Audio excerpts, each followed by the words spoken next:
My mom took a hammer to my computer, and you're not gonna believe the reason why. This happened when I was a senior in high school after my district cross-country meet. I placed in the top 15 that day, as you have to do in order to make it to regionals, and my mom was mad. The girls' team even got first that day, and my mom was still mad. Why was she mad? I'll get there. My mom was so mad that they didn't take me home that day. She got in the car with my dad and drove the whole 2 hours back home, and I had to ride the bus. I didn't care though, because we stopped at Bob Evans to eat, and I loved doing that. Something that the team always did after districts, and I just loved going. While I was at Bob Evans, me and my two friends decided to make plans to hang out that night and celebrate the team's win and the fact that we're all gonna get to run at regionals together. By the time I get home, I'm super excited to go hang out with my friends. Our plans were to hang out at the park and walk to the top of the mountain and just look out at the landscape and talk. Harmless plans, right? I announce this to my parents when I walk in, and I start gathering my stuff in case it turns into a sleepover thing. Little did I know the storm that I was walking into. My mom was darting around the house in a frenzy-like state, just running her mouth, hurling insults, complaining, all about me. And she had been doing that all afternoon, because they had been home for a couple hours before I got there. So imagine non-stop of my mom just yapping all about me, because she's mad at me for what I did that day. So when I walk in and I have the audacity to be like, hey, I'm gonna go hang out with my friends, my mom loses it. Like hell you are. You embarrassed me today. You're staying right here. You're not going out with your friends. You've got to be effing kidding me. I immediately know why she's upset.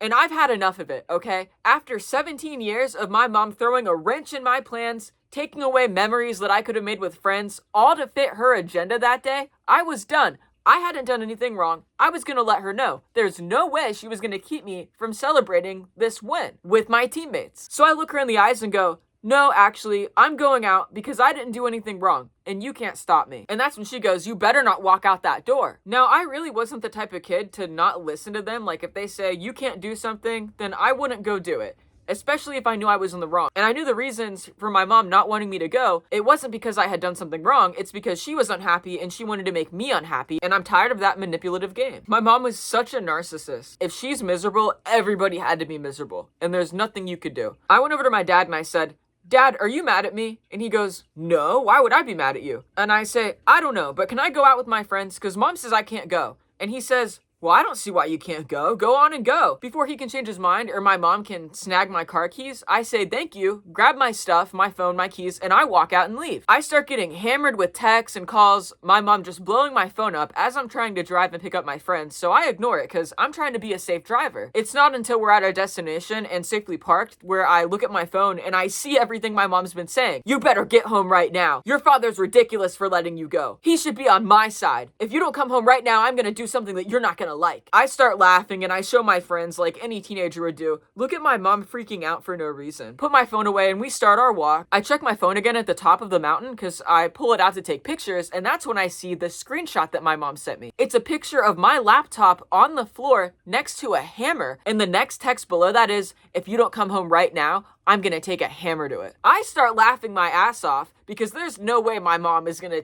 take a hammer to my $300 computer. That's crazy. We're pretty poor. They probably saved for a couple months to buy that for me for my birthday. She's not gonna do that. This is a bluff. So I just write back, yeah, whatever, go ahead. I am so certain that this is another bluff that my narcissistic mom is calling because she's mad that I got around her punishment this time. It's another way to try to regain control because she's not actually gonna do anything. She's not actually gonna do it.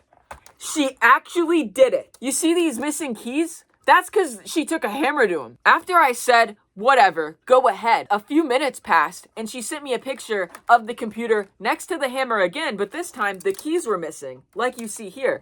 At first I thought, okay, she just used the hammer to pry the keys off to make it look like she took a hammer to it. The computer's fine. We don't have a sleepover that night. I decide to go home. I get home, I immediately plug this in, and I opened it up to find that it's cooked. The screen looked like a wallpaper almost. Like, I thought it was a screensaver at first. It wasn't. There were cracks everywhere. It was like white and black with cracks going everywhere. If I can put up a picture of what it looked like right here, I will. You could tell that somebody took a hammer to it because she did. I had an essay on here for school that I had to completely start over and rewrite. I lost stories that I'd been writing because I was a writer. I lost all my stories, all of my original characters, everything.